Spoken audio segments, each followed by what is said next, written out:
today's game space is Delete the Dregs. We're going to scroll over here and find the Delete the Dregs game space. And here we are. So we're going to take a look at this game space to see what it is that we're going to actually be working on.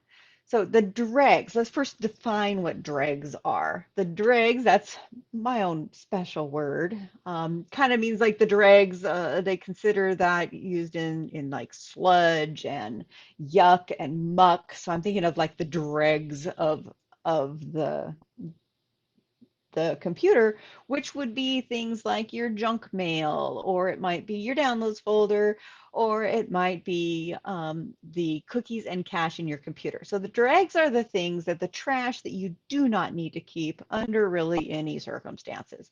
It's not like the emails that you read once and no longer need, or the file that you evaluated and no longer need. So this is a little bit different than your standard decluttering. This is actually getting rid of the things that are obviously trash.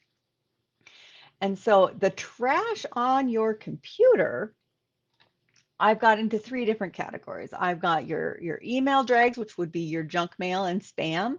I've got your file drags, which those we're going to say those land in your downloads folder. And then your internet drags, which are the cookies and cache that accumulate as you surf the internet. So we're going to go over these one by one so that you can easily deal with them yourself, because cleaning these out often makes your computer run just a little bit better. And that's always a good thing. So let's start with your email dregs. And to do that, I'm going to actually show you, and this is a rare moment where I'm actually going to show you my inbox here, or my own personal email account, and I'm in my spam folder. Now, I don't actually get a whole lot of spam because I am ruthless in dealing with it. So every Monday, I go into my spam folder, and I usually have around 15 or 20 actual spam emails. Now, spam is different than emails that you don't want. And I just want to give you a little bit of breakdown of what spam really means, because we have a top level view of spam is any email that you don't want. And that's not necessarily the case, because there's some email that I want that you don't want. And then opposite, there's some email that you really want that I do not want. And so when we're talking about an email from like a legitimate vendor, um, like your Amazon emails or even the PayPal emails, the emails that you get from your favorite vendors. I like Beta Brand and Nan Taylor. Those emails, even if you're getting them and you don't want them, they're not technically spam, because you can simply go through the process of unsubscribing. And I have mentioned unsubscribing in a previous game space, so go check that out for how to actually get off of these lists.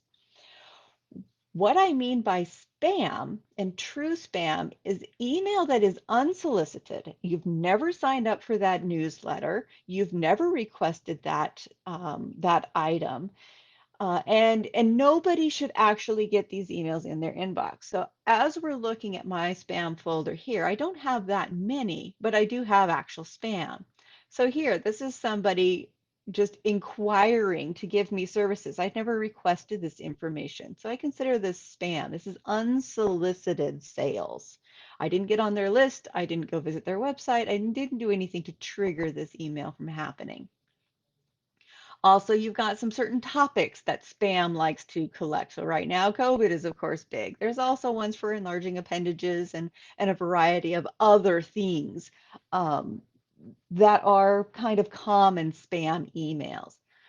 Spam email also is emails where you'll have like a variety of different senders with the exact same subject line. If you get a whole bunch of those are true spam. And in theory, the way it should work is your Google inbox, your Outlook inbox, Comcast, Yahoo, any of those inboxes should actually catch these types of emails and put them in your spam folder. If you're in your inbox and one of these emails appears, you can mark it as spam and it'll put it in your inbox. If it's a more legitimate email, like coming from Ann Taylor or Beta Brand or WebMD, those ones you want to unsubscribe. But we here have some emails that are actually spam. I like to look at them about once a week. I do that when I do my weekly evaluation and when I'm organizing my tasks, I go look in my spam folder and I check to make sure that nothing special has fallen in my spam folder because that does happen. Sometimes I'll get an email that I have actually subscribed to and am excited about, and it might fall into spam. And so if that's the case, I would select that email and I would say, this is not spam. And in theory, that will tell Google not to mark it as spam and to, from now on, put it in my inbox because maybe I do actually like it. These particular email I don't care about. And so what I can do as I'm doing this once a week, I can take a quick look at this junk folder and say, oh yeah, none of this stuff is useful. I don't need any of it. It's all stupid. And I can delete it forever and make it go away. So don't open them, don't look at them. You can generally tell if it's true spam by looking at the subject line, and we're just going to delete it.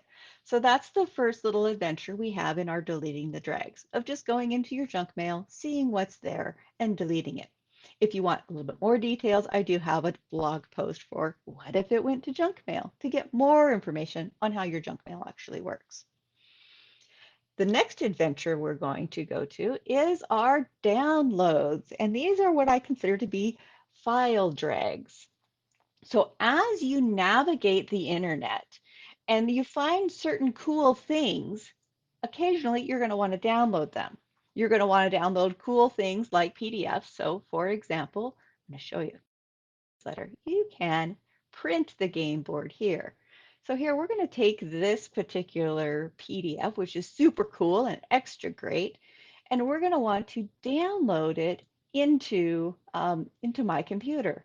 So here I'm going to go through the download process just to show you how it works. So we're downloading, my little box comes up, and your little box may or may not come up. If it's a download, I generally like to choose downloads. If your box comes up, you want to pay attention to where it will go, whether or not you want to save it directly to a file folder that you will keep forever, or if you want it to just go in downloads because it is, for all intents and purposes, disposable. Some of you, it'll automatically go to the downloads. And if it does, that's generally a good idea. There are reasons to change that setting, but I'm not going to go into them here. So we're going to save this download so that we have something. Looks like I've already got one in here. I'll go ahead and replace it. That's fine. And now we're going to take a look at the actual downloads folder. And I'm going to do that using the Mac. So some of the toolbar down here, this is your dock when you're using the Mac. And your Finder, this little happy guy right here, you open him and look for downloads. And there we'll see the various things that I have downloaded over time. If you're on the PC, let's bring this guy back up. So this here is how it looks, how a PC looks. And down at the bottom, we have our toolbar here.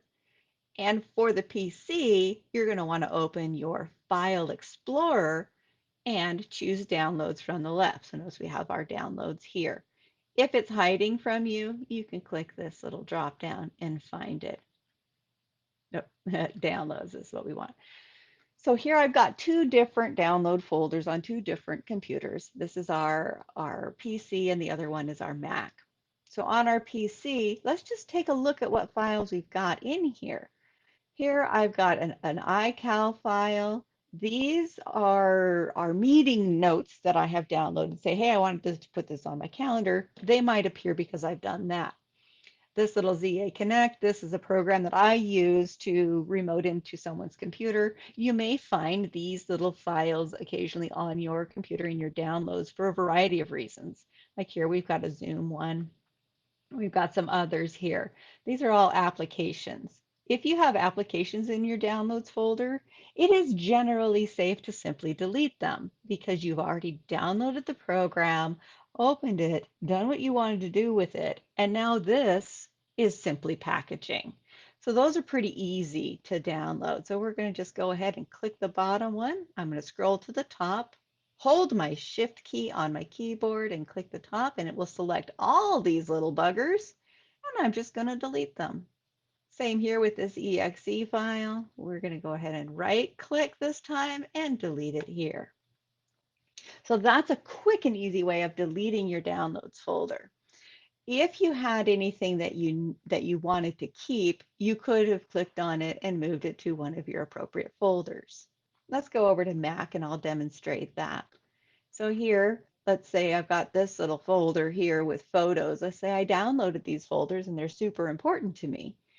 If that's the case, I can go ahead and open another window, go to the file that I want those pictures to go into, get that open. I go back to my downloads and I can drag it over here and save that. It'll take it out of my downloads and put it where I actually want it to go. So this is one of the things that I do when I look at my downloads folder. Looking at my downloads folder is another thing that I do on my Monday weekly evaluation. That's why I don't have a whole lot of downloads in my computer. And I usually deal with them right away. So here, like if this was an important file, I could take it and move it to where I want it to go. And then these other ones I can delete. I do want to point out that you can tell what type of file it is by looking at what's after the dot.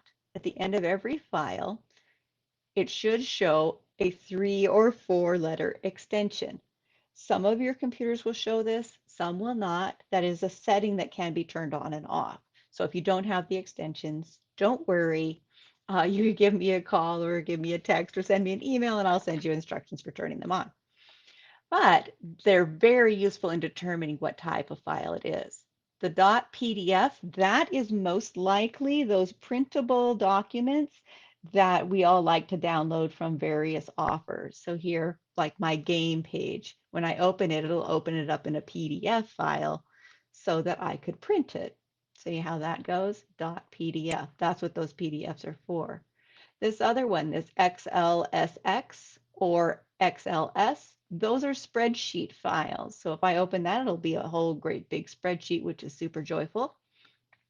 The next type, we've got the PNG or the JPEG. Those are both picture files. And then over here, we've got this Visual Studio.app. A .app is usually an application file, some sort of program that I've downloaded. Zip, this one is super special.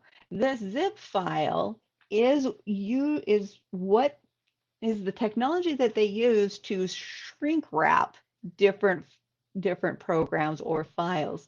So if you had a whole bunch of pictures or you had this, this particular one is a rather large program, it gets shrinked up into this little zip file so that it can be sent to me quicker and more efficiently.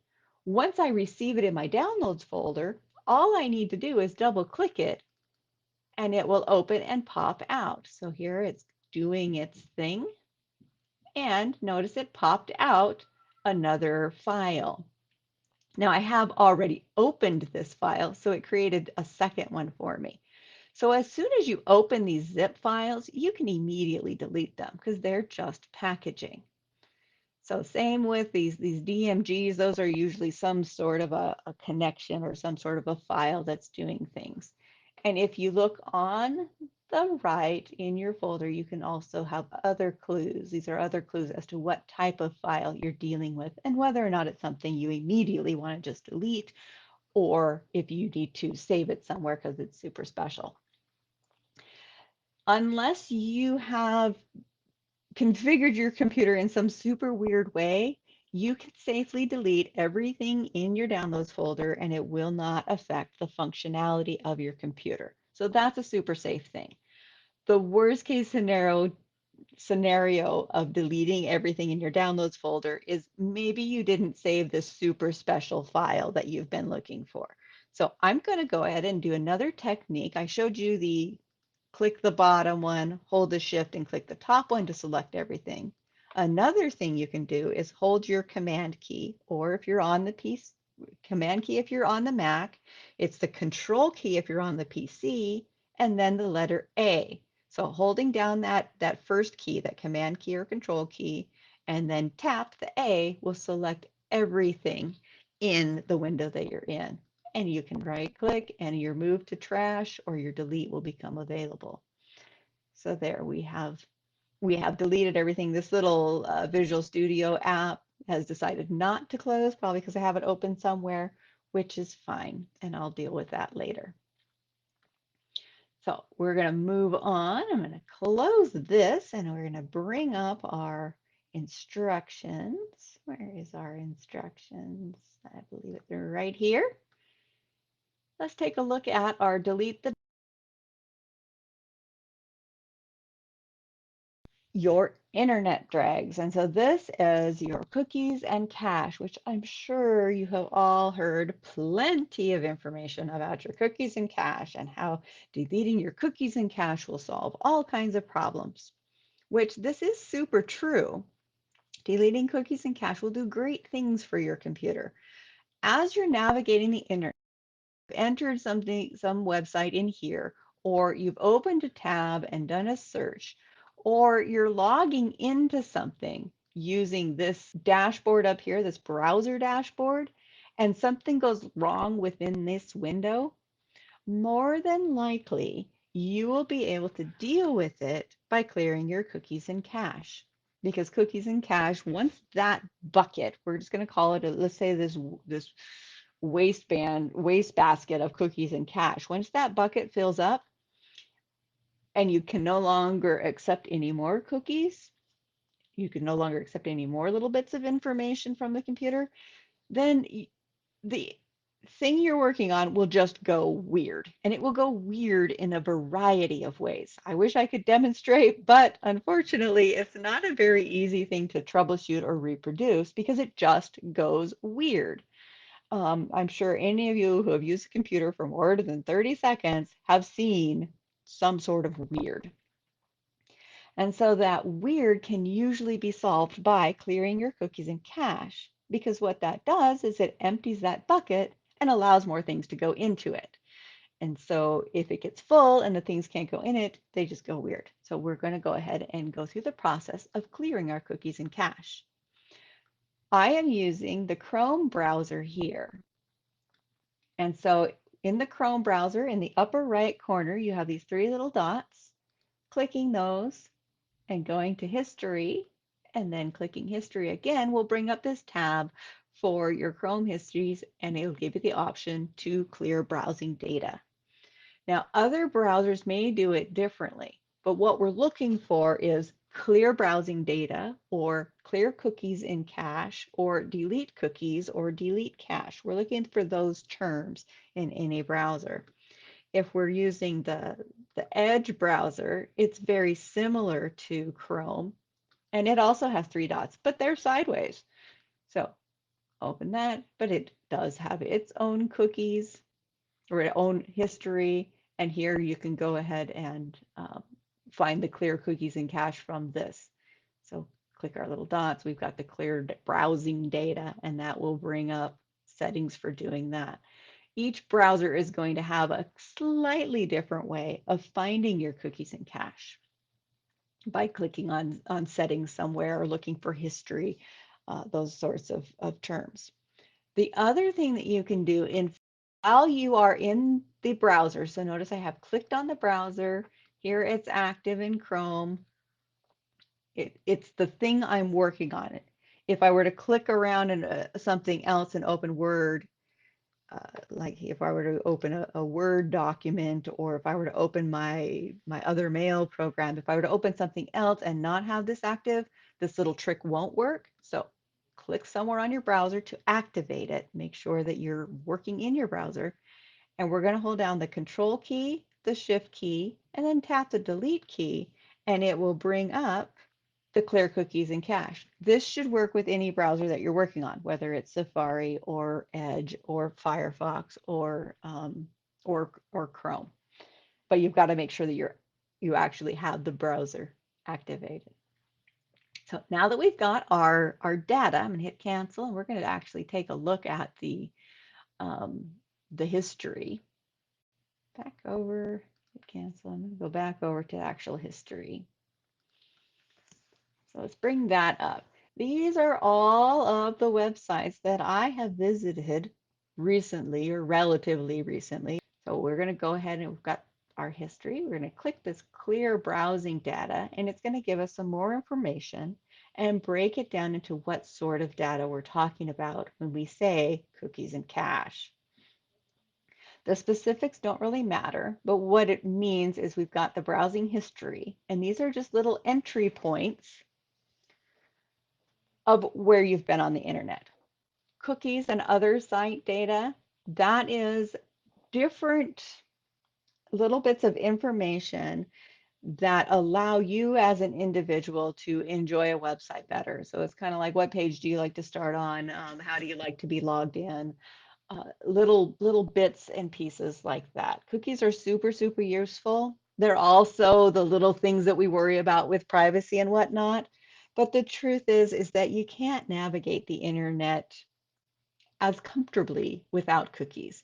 So if you're worried about storing cookies on a particular site or saving things and they won't let you go further until you do it, you can go ahead and do what they want to do, save the cookies, accept the cookies, whatever it wants you to do your thing, and then you can clear your cookies and cache and delete them. So here we've got that cookies checked.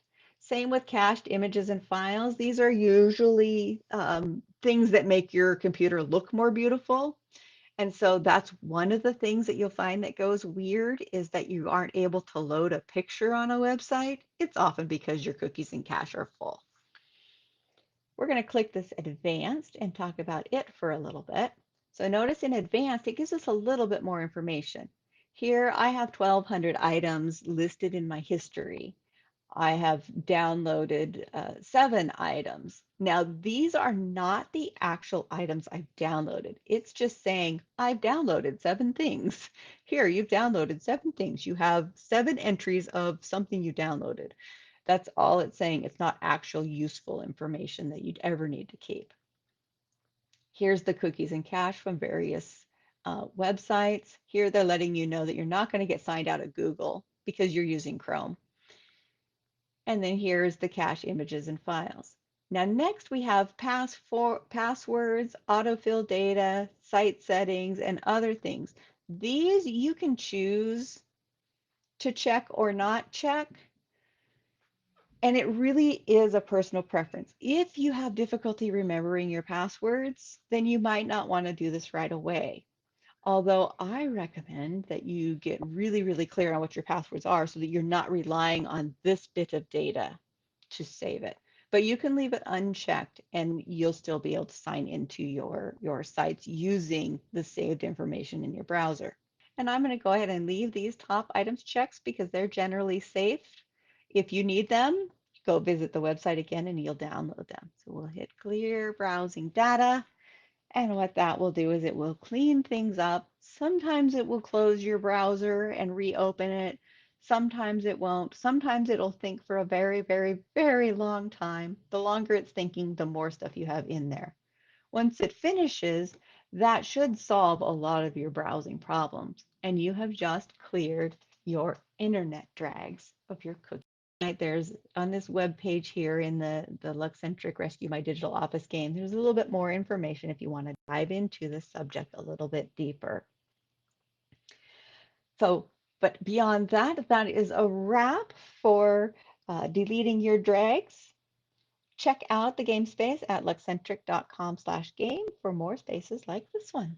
Thank you all for joining me, and until next time, I will see you all about the internet.